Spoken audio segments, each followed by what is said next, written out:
Hello everyone, I am Dyucrane, and in this video I'm going to be showing you the standard healer rotation, starting with white mage. What you see highlighted in green is what fits within the buff window of Presence of Mind.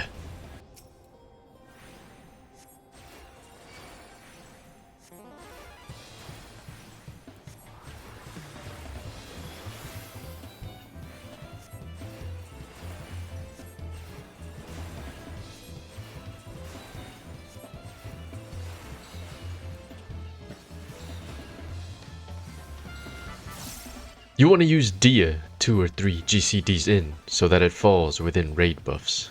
And since Glare 4 is almost double the potency of Glare 3, you want to use it somewhere in your opener so that it falls within raid buffs.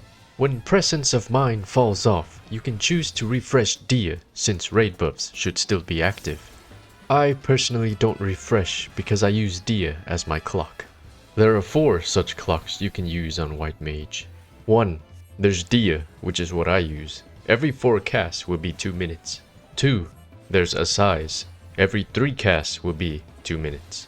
3. There's Afflatus Misery. Every 2 casts will be 2 minutes. And 4. You can use the Presence of Mind cooldown timer itself. Keep in mind that this is a DPS rotation, but it should still be used if you're healing. For the reopener, all you're doing is replacing one of the Glare 3s with an Afflatus Misery. Now, let's move on to the standard Scholar rotation.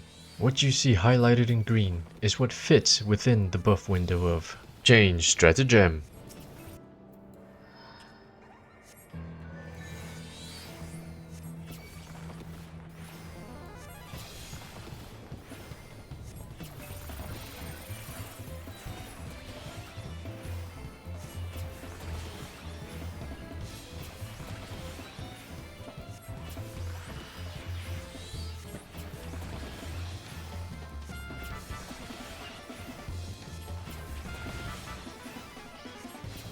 You want to use Biolysis after 3 GCDs so that it falls within raid buffs. Keep in mind that this is purely a DPS rotation. Do not use this if your party needs you to heal. Scholar has 3 clocks that you can use, and that's Biolysis, Change Stratagem, and Aether Flow. You can also use Dissipation, but that's on a weird 3-minute timer. The only difference in the reopener is replacing Dissipation with Aetherflow, so you will be pushing Aetherflow back just to get 6 energy drains within the buff window. Now, let's move on to the standard Astrologian rotation. What you see highlighted in green is what fits within the buff window of Divination.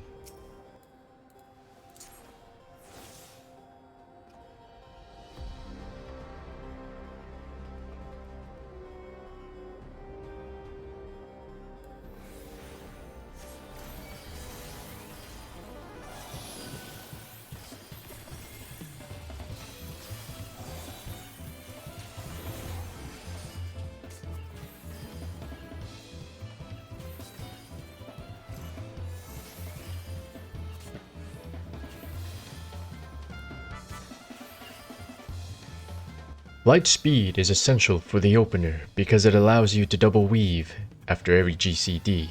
The weave order for Astrologian is fixed because you want to use the Balance and Lord of Crowns before Umbral Draw is used. Now, in a party, you're obviously not going to buff yourself, but the rotation should remain unchanged. This is only possible because the Balance and the Spear can be stacked. Knowing who to buff, though, comes with experience. For example, let's say a melee DPS has an eye level of 730 and everyone else is at 710. You can choose to give them both buffs for a 9% damage increase.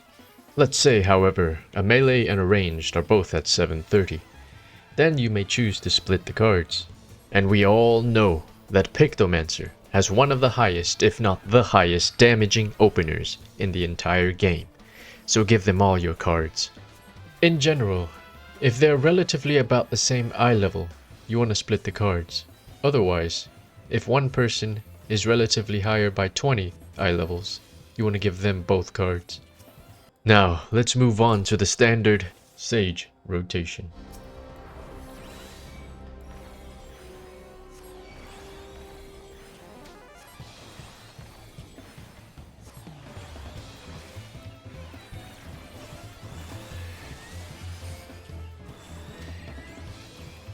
You want to use Dyucrane doses 3 after 3 GCDs to make sure it falls within raid buffs.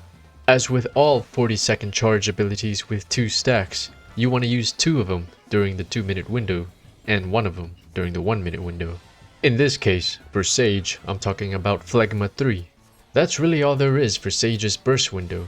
You want to apply your dot, use Psyche, 2 Phlegmas, and as many doses 3s as you can fit into the raid buffs. All of the healer's offensive rotations remain largely unchanged. White Mage got Glare 4, Scholar got Baneful Impaction, and Sage got Psyche. What changed the most was Astrologian's card system, and even then, all they really did was eliminate RNG. The rotation itself remains similar to what it used to be. That's gonna be it for this video. I've made one for every job, so like them all, subscribe to the channel, and feel free to rest the watch of the video.